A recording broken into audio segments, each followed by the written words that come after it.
what I pick up is follow a leader's vision. What I liked is the compliance angle that you brought about. And what I also believe is that if you believe in the transformation will happen. Thank you for your words. And you do sound sexy, I promise. Susie, may I please hear you?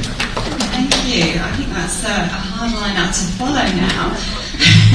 Thank you very much for the opportunity to come and speak today and to be accompanied with such great speakers. So I work for, I think, a wonderful company. It's called Manulife Financial. It's also known as John Hancock in North America. We are in the business of life insurance, wealth management and asset management. So coincidentally that you're flanked today by two life insurers. But I think going back to the question, what is it that makes a great employment brand or a great employer brand?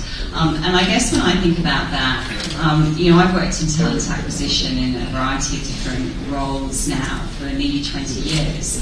And without doubt, the single answer that people always give about what's the best organisation they've ever worked for, they say it's about the people.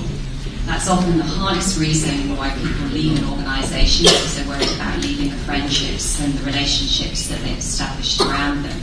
So I think if you then play that back around, well, what is it that most organisations that aspire to be world-class are trying to do? It's about trying to create a brand that everybody wants to come and join and nobody wants to leave. And I think that's really what we're all trying to achieve in the organisations that we work for. And it's a journey. It's not something that you can maintain for every generation that you have working for you in today's market. I think also if you look at the economy, you can't be all things to all people in every single market. So if I think about Manulife, we're an organisation that's transforming. And there are three key things that I think about when we talk about what makes a great brand. And the first one is, do people recognise you? Do they know what you do? Do they know who you are and what business you're in? And then the second question is, if they know who you are, what's their perception of what you're like to work for or what your organisation is like to deal with? And then the third and final question is, if I come and work for your brand, will you actually deliver on all of the things that you've sold to me through that relationship that we've started? And I think at Manulife, where we're trying to do all of those things, and we're doing some good stuff. We're looking at the physical environment that our people work in. We're looking at the benefits. What's important to people in different markets differs. Some people value, high compensation and other types of allowances that may be very different across different markets. And it also depends on where you are at in your own personal life cycle. The benefits you look for at different times in your life may differ. And that's something that I think at Manulife we're really trying to work on getting right. And a world-class organisation is one that really invests in your continuous development and learning. So there's a long focus around training and development at Manulife. And then finally, it's also about community service, working for a company that you're proud to say you work for. And for me, I'm proud to say I work for Manulife. So, yeah. Right. So what I pick up is a sense of pride in what you're trying to do, say, believe. Okay. I enjoyed the opening comments. Let's hear some questions. Yes, sir. Please introduce yourself, and if you have a question to a particular person. Yeah. Hi, my name is Ricky. I'm running a search firm actually called Quantum Search International from Indonesia. Okay. I can answer. Anybody can answer. I don't have anything specific, but actually we've heard about employer branding. Ms. Saira actually explained something different, which is about profile branding instead of the employer branding. But I want to know how important it is for a company today to do profession branding, because I see that it's very easy for millennials today to understand who your company is because of the social media, and you guys are doing a lot of employer branding already. So information can be actually received quite heavily. But some millennials are actually confused what they want to become. What is it like to not only to work in A or B or C company, but what is it like to work as a, let's say, an auditor, a lawyer, or and all these things. So just want to hear your opinion on, are you guys actually already doing this? Because I'm sure in some organizations there are some positions that are very hard to find, because maybe people graduating from accountants are becoming sales. Too long. So it's too long. They actually wants to know something about professional branding. The question is too long. Anybody wants to take that? Professional branding. Incidentally, Ricky is here because he's a headhunter, and I'm not connecting the two. All HR guys. So, come on.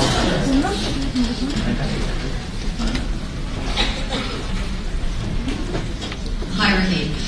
Great question. And I guess I took two parts away from that. One is really around how do organisations continue to keep people informed around what kind of roles might be available in that organisation and what it's like to do those. And the other part of it is really around how do organisations provide a vision of what a career path might be if they join that organisation. And those two things are really key for all organisations that are growing.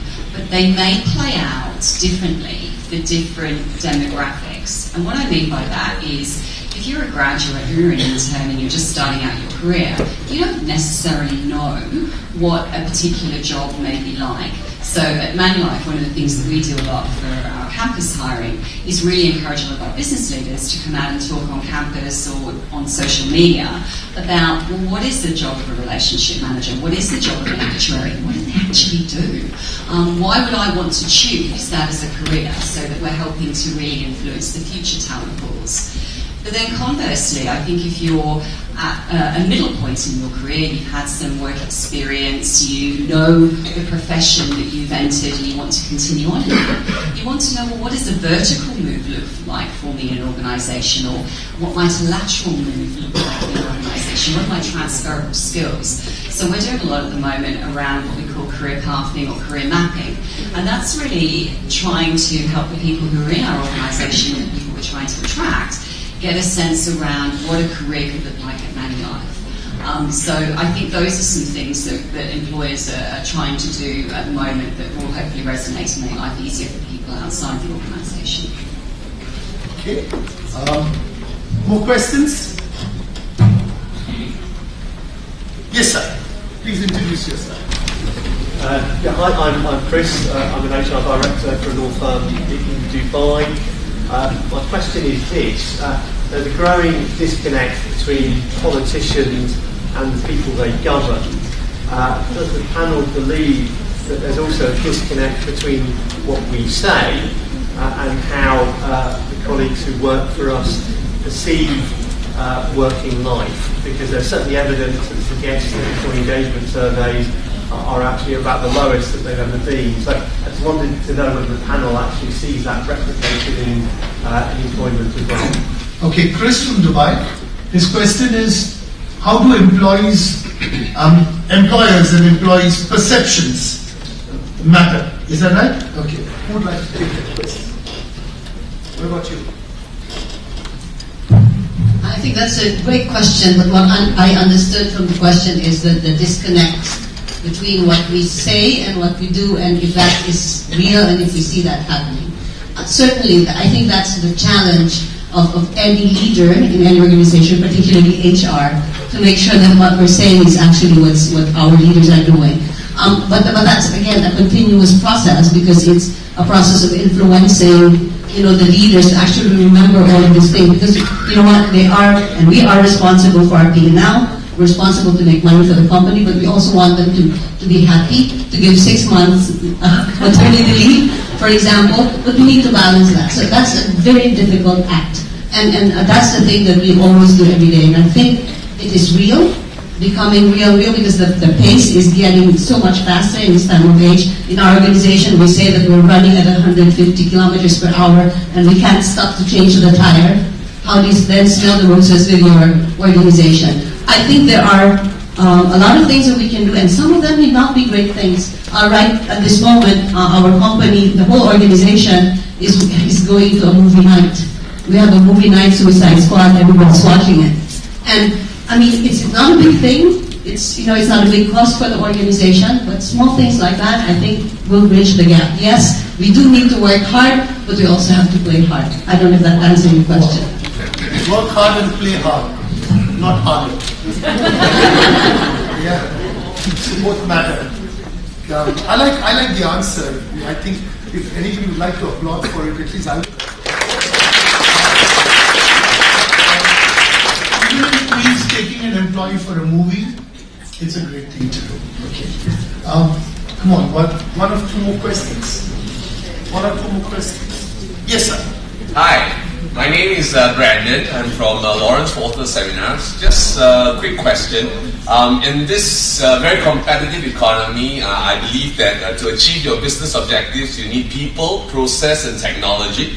So was wondering if what are some of the actions that some of your organizations have been taking to ensure that the people, process, and technology come together to achieve your business objectives? Wow, Brandon, I like your voice. Thank you very much.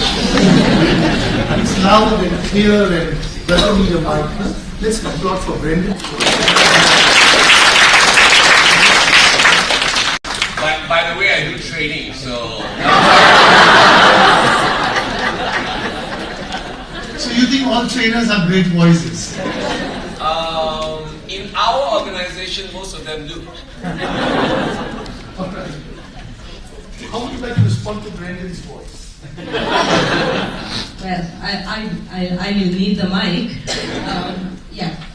How I would, again, coming back to how I can answer is yes, technology, processes and people, they all go hand in hand. In my organization, actually technology, this whole transformation is what really transformed my people too. Again, coming back, for example, as I mentioned, we have different groups of people. I have this large group in field where they do the field work, very experienced, very committed, very loyal to the organization, having been with the organization for 20 plus years, but not so technologically savvy, I would say 5 years ago. They wouldn't even know how to turn on a computer. Then of course I have this very, educated professionals, graduates, MBAs, who are really, savvy with technology. So how do you manage these two? And I really feel in my organization, it's that technology was the stepping stone to empower my people. So the groups of people who were earlier not savvy at all, now they communicate with email, they are in front of a machine all the time. So it's not empowering them at work, even among their families, they look up to them, even their own children. Because my mother, father, now who's in their 40s or 50s, now can tell your children, this is how you do, because otherwise it's like you leave a particular group behind and the rest of the world move forward. So I think this technology processes all that really help business to grow. It really helped, I guess all this helps people to grow as well, and that actually helped my organization to upgrade, I would say, empower people and bring that sense of goodness in there.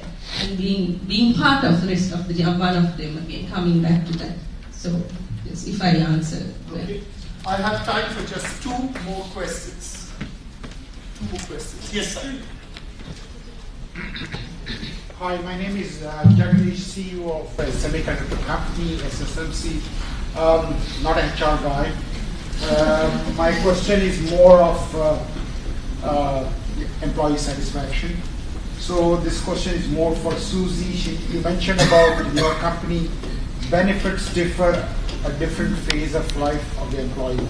So if you look at the millennials to Gen Y to Gen X, and whatever we do the program, from my point of view, it is not enough. So there's always, it's not enough. What is the new thing that they want? So I want to understand how do you segregate, or what is there in the gist, or how does it translate into an acceptable employee satisfaction? I think it's a great question, and I think it's something that we all struggle with. But I think you have to kind of go back to looking at your data. The reality is we can't be all things to all people, right? And no matter what you do, there'll always be somebody who's unhappy. it's all about trade-offs. So I think when you look at what are the different types of benefits that you might be contemplating introducing, you've really got to start with what's my employee makeup, what are the demographics, what is the age group largely of the people that I'm employing, what is the economic backdrop of the country that I'm operating in, and what are some of the benefits and entitlements that are perhaps government provided versus employer provided. And I think that's where you've really then got a good sort of starting point factually to say, this is what we know to be true today. The second point, though, I think is really you've got to go out and talk to your people. You've got to find out what it is that's important. And sometimes it's stumbling across things quite by accident. I mean, we're all human beings, right? It's all about the experiences that we've had that often shape our thoughts and our perceptions about things. And, you know, I'm a mother, I'm a wife, I have a beautiful 6-year-old daughter, and I look back now at my earlier self before I had a daughter in horror, because the way in which I expected people to be present at work was very different now that I know what life is like as a parent. So flexible working practices are more important to me now at my point in life than perhaps they might be to some of my younger colleagues who benefit or appreciate more around freedom of speech, access to the latest technology, being sent on programs or initiatives that are going to help quickly propel their career vertically. So monetary things really matter to different people in different ways. So I think those are some things that you've really got to consider too. Conversely, we're also an organisation that in some parts of the world where we operate, we've got an ageing workforce. So those people really value retirement planning. They really value advice around preparing for when they finish work and how they can maintain a certain standard of living. So the demographics piece is key, I think.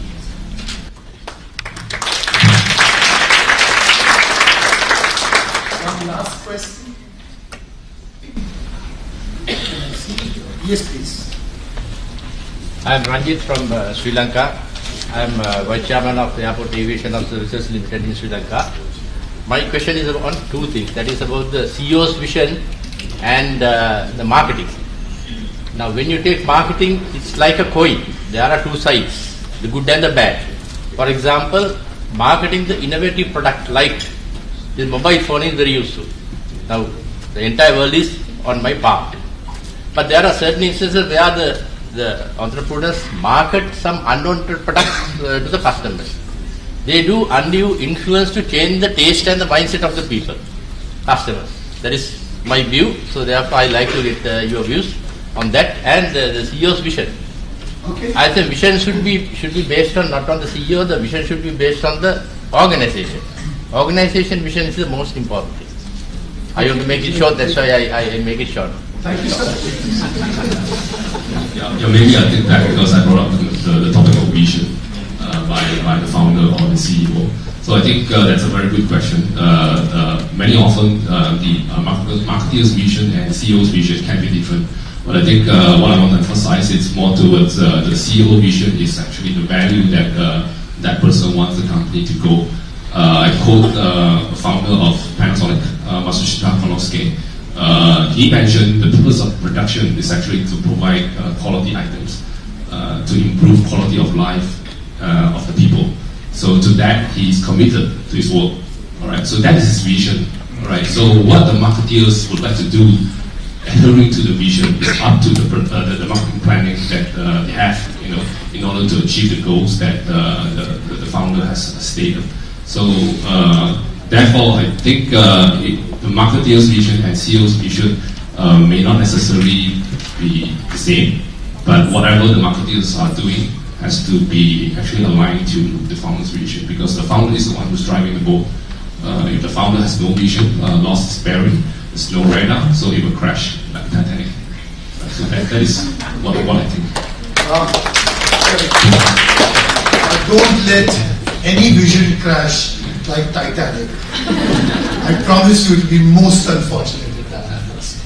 Let the open arms story, feel the world. You know what I mean? Between the two characters of Titanic, remain between employees and the organization.